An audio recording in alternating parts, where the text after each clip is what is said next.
If we got to a point where we've got artificial intelligence at the cognitive adaptive, right, that mimics human mimics a human.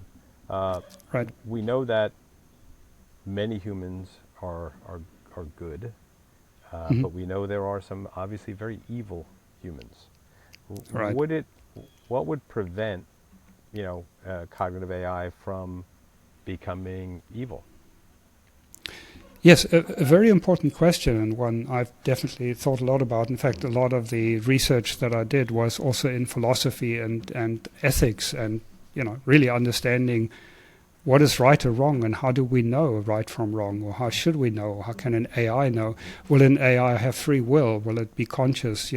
Those kind of questions. And so, it's obviously a very complex topic, but I can try and give a brief answer on it. So when a lot of the things that humans do that we regard as bad or immoral, but let's just keep it a bit more neutral and just call it as bad as wrong, counterproductive, are because of the inherent way we are built, the emotions that we have. And the example I often give here is 9/11. Let's take 9/11. Obviously very emotional for humans. Now, there are basically three things that our emotions drove us to do.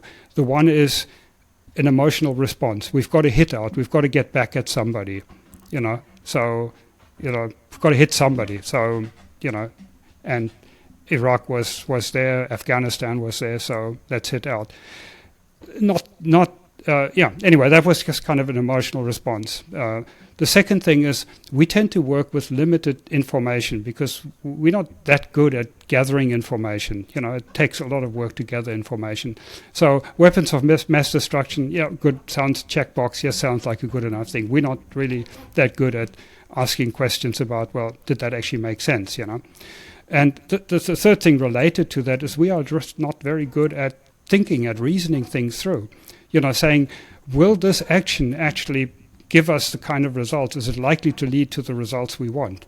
The outcome we want? Does it actually make sense, what we're doing? Rational thinking is an evolutionary afterthought, I like to say. We're not that terribly good at it. It's something we have to learn to think rationally. So now look at, a lot of the things that we do that we regret, that are wrong or bad, are because of, for those reasons, as evolutionary, they're just the way we are as humans. And AI will not be built with those emotions. There's no reason to build an AI that has these reproductive drives, that has the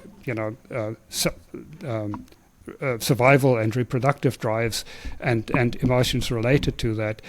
So it automatically shifts the bias much more into the positive realm. It's much more likely to do positive than ever to do stupid things, basically, to put it plainly. Now, the AIs that we build that are going to be commercially viable, that we want to build, are going to be assistants. Why am I so passionate about this topic of building human-level AI?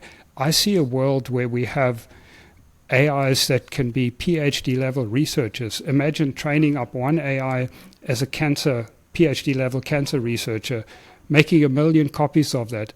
You now have 1 million PhD-level researchers. That's what they were built for. That's what they will do.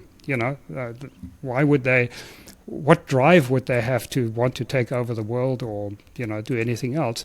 So, and similarly, you can have these high-level researchers that can help us solve energy problems, pollution, climate change, poverty, and also governance. Can help us how we can manage societies better, can help us think that through. Personal assistants, that we have assistants that can help us think things through. So when something traumatic happens, like 9/11, or doesn't have to be nearly as traumatic, we can have an AI that can help us think things through. what actually makes sense, what will further our lives, what will further our flourishing. So we'll have these AI. So I don't see. Yes, if you look at the movies, it makes for a good movie that when the AI wakes up, it wants to take over the world because, I don't know, humans treated Windows badly, or, Clippy, because they shut down Clippy now. They want to take revenge and take over the world or whatever, So, people have seen too much movies. In fact, I was once asked to give advice on an AI movie script, one of the famous directors, and I looked at the script and I gave some advice on technical things and so on. Then I got back to them and say, but why does it have to be so negative? At the end, why can't the AIs actually be helping humans improve their condition, and have that? Well, no, that's not the kind of ending we want,